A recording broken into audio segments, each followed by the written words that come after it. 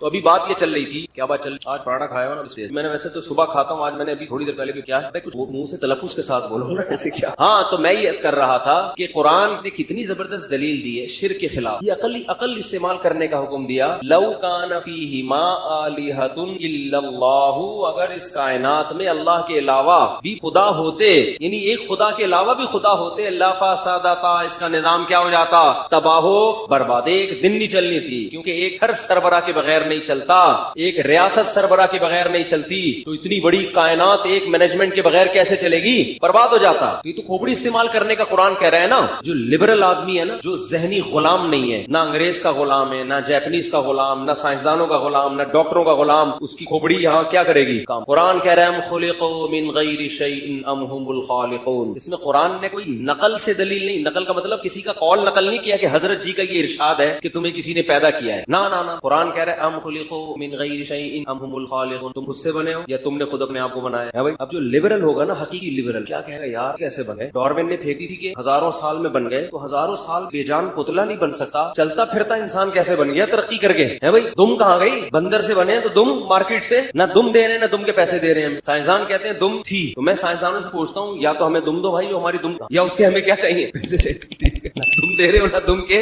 تو اس کا مطلب جھوٹ بول رہے ہو تم. اور اگر دم تھی، بندر سے ہم بنے ہیں، تو بندر سے ایک دم انسان میں کیسے کنورٹ ہو گئے. درمیان میں بھی تو کچھ ہونا چاہیے نا. ارے جو اتفاق سے چیزیں آہستہ آہستہ ارتقائی مراحل طے کرتی ہیں آہستہ آہستہ، تو وہ ایک دم سے تھوڑی کنورٹ ہوتی ہیں. کچھ ایسے ہوتے جو ابھی انسان بننے والے ہوتے، وہ ابھی 5000 سال کے بعد انسان بنیں گے. تھوڑے تھوڑے انسان ہیں، تھوڑے تھوڑے کچھ اور ہیں، آدھے بندر ہیں آدھے انسان ہیں، کچھ ایسا ہوتا. یہ آدھی دم ابھی ان کی باقی ہے، یہ تھوڑی سی رہ گئی، اس کے پیسے بھی کم ہے، کوئی اتنا مسئلہ نہیں ہے. تو یہ کیا بن مانس اور انسان تو بہت ڈفرینٹ ہیں ایک دوسرے سے. درمیان والی نسلیں کہاں غائب ہو گئیں، اور پھر ہزاروں سال سے اس کے بعد کچھ کیوں نہیں بن رہا، یہاں کے بریک کیوں لگ رہے. اتنے سوالات ہیں، کسی کے باپ کے پاس بھی ان کے جوابات نہیں ہیں. اور اتفاق سے چیزیں بنتی کبھی بھی نہیں ہے، بگڑتی ہیں. 4 اینٹیں اتفاق سے نہیں رکھی جا سکتی کروڑوں سال میں. پورا انسان بنا کے چلتا پھرتا بول رہا ہے، دیکھ رہا ہے، سن رہا ہے. تو لبرل اگر ہوگا نا سچی مچی کا، سائنسدانوں کی غلامی میں نہیں ہوگا، ان کے سحر میں گرفتار نہیں ہوگا، کھوپڑی استعمال کرے گا، وہ کبھی بھی اس دعوے کو قبول نہیں کرے گا. قرآن صاف کہہ رہا ہے خلقوا من غیر شیء. خود سے کیسے پیدا ہو گئے بھائی. ایک تصویر خود سے نہیں بن سکتی،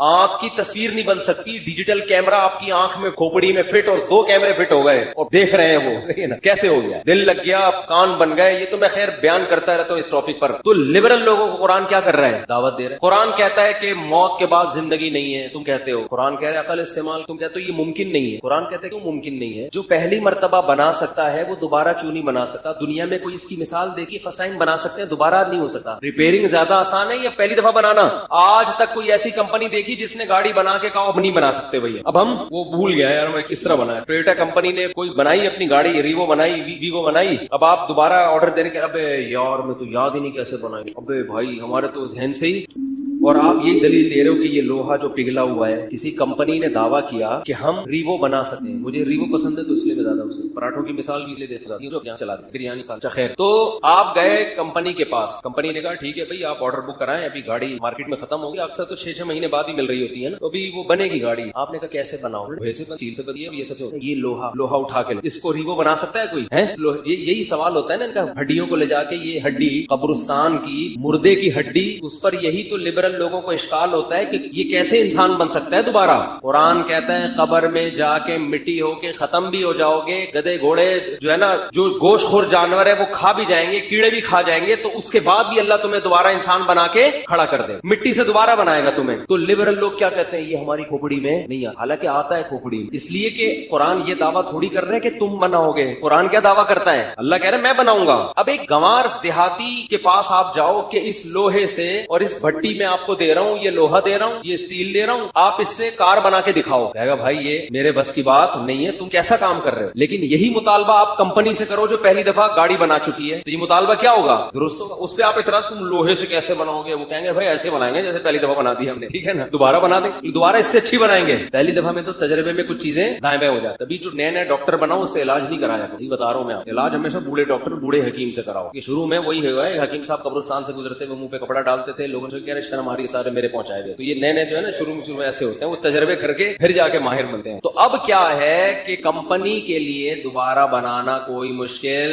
نہیں. گاڑی میکینزم ہے کتنا عجیب ہوتا ہے، ہمارے لیے تو وہ بھی عجیب ہے. بٹن دباؤ اسٹارٹ، ادھر بٹن دباؤ شیشے کھل رہے، اس کی چل رہا ہے. آٹومیٹک گاڑیاں کروز پہ کر لیتے ہیں، 120 پہ لگایا بیٹھ گئے آرام، چلے جا رہی چلے جا رہی. عجیب سسٹم ہے یار. اب دوبارہ گاڑی بنانا کمپنی کے لیے یہ عجیب بات نہیں ہے. ایک بنایا نہ ہوتا نا، میں اگر کہوں کہ میں بنا کے دکھاؤں گا آپ بولے بھائی کھوپڑی میں نہیں، لیکن جو بنا چکا ہو اس کے لیے دوبارہ بنانا، اس کے لیے سائنسدانوں سے پوچھنے کی ضرورت نہیں ہے. لوگ یہ سائنسدانوں سے پوچھ رہے ہوتے ہیں کہ میڈیکلی آپ پروف کر کے دکھائیں کہ انسان دوبارہ زندہ ہوتا ہے. صحیح ہے نا، یہ اس کا ٹاپک ہی نہیں ہے. جس نے بنایا اس سے پوچھیں کہ اللہ تو نے فرسٹ ٹائم بنایا، دوبارہ بنا سکتا ہے؟ اللہ کہے گا کیوں نہیں بنا سکتا. وَهُوَ بِكُلِّ خَلْقٍ عَلِيمٌ. اللہ فرماتے میں نے تو ایک طرح کا تمہیں دکھایا ہے کہ ایسے بنتے، میں ہر طرح سے بنانا جانتا ہوں. اور وہ ایک طرح ہی خدا کی قسم اتنا عجیب ہے کہ کسی فیکٹری میں کار کا بننے کا عمل اتنا عجیب نہیں ہے جتنا ماں کے پیٹ کی فیکٹری میں انسان کے بننے کا عمل ہے. اس فیکٹری میں جہاں گاڑیاں بنتی ہے ہزاروں ملازمین ہوتے ہیں، ایک ایک اسکرو سیدھا کرنے والا بنانے والا الگ، ہر ڈپارٹمنٹ کا شعبہ الگ. اور ادھر ایک معمولی سا جرثومہ ماں کے رحم میں گیا، کوئی مستری، کوئی مزدور، کوئی ٹیکنیشین نہیں بیٹھا ہوا، روٹی کھا رہی ہے ماں، روٹی. ایسے سافٹ ویئر اللہ نے اس پانی میں انسٹال کر دیے ہیں کہ ماں روٹی کھاتی ہے، اس بچے کی آنکھ بن رہی ہے، ناک بن رہی ہے، دل، دماغ، جگر. ریوو مشین سے زیادہ میکینزم اس کا بہت ہی عجیب و غریب میکینزم ہے. کوئی مستری مزدور ڈینٹنگ پینٹنگ والا آپ کو ماں کے پیٹ میں نظر نہیں آئے گا. خود ماں کو خبر نہیں ہوتی خدا کی قدرت کا کیسا شاہکار میرے پیٹ میں تیار ہو رہا ہے، خود ماں کو پتہ نہیں ہوتا. اور کیا انداز ہے، ادھر ماں کے پیٹ سے بچہ باہر آیا، ادھر ماں کی چھاتیوں میں دودھ پیدا ہو گیا. ایسی خوراک جو بچے کے لیے اس سے بہتر خوراک ہو نہیں سکتی. یہ آٹومیٹک سسٹم اللہ کی قسم خود بخود نہیں ہو سکتا، اس کا کوئی کرنے والا ہے. اور وہ جو مشین آئی ہے وہ زندہ ہے، چلتی. اس گاڑی بولتی تو ہے، دروازہ کھولا وہ بولے گی شٹ دا ڈور، بول نہیں رہی، وہ اس میں ریکارڈنگ ڈالی بھی ہے. خود گاڑی کو نہیں پتا ہوتا. اب تو گاڑیاں گالیاں بھی دے رہی ہیں، میں نے سنا ہے. ہاں سنا ہے. ایسی آٹومیٹک گاڑی آ رہی ہے کہ اگر آپ اوور اسپیڈ کرو گے تو گاڑی ایک دفعہ تمیز سے بات کرے گی، بھائی ادھر آ رہا ہوں. یہ سنا ہے میں نے، پتہ نہیں حقیقت ہے نہیں، مجھے کسی نے بتایا. پھر 2-3 دن اس کو گالیاں دینے پہ آ جائے آپ کی سیفٹی کے لیے. غلط اوورٹیک کر رہے ہو، آپ کو زیادہ ٹیکنالوجی ترقی کرے گی تو جھاپڑ بھی پڑنا شروع ہو جائیں گے. لیکن یہ گاڑی کو شعور نہیں ہے، روبوٹ کی طرح ہے، آٹومیٹک سسٹم ہے، اس کو نہیں پتا چل رہا. اس کی گالیوں سے کبھی بھی آپ متاثر مت ہو. آپ یہ نہ سمجھو کہ سچی مچی کا غصہ کر رہی ہے، جیسے وہ سیٹ بیلٹ نہ باندھے تو ٹوٹ ٹوٹ کرنا شروع کر دیتی ہے نا. ٹینشن میں آدمی کہتا ہے چلو یار سیٹ بیلٹ ہی باندھو. گاڑی کو تھوڑی کوئی فرق پڑتا ہے. لیکن انسان کی جو مشینری تیار ہوتی ہے نا ماں کے پیٹ، بچہ روتا بھی ہے اور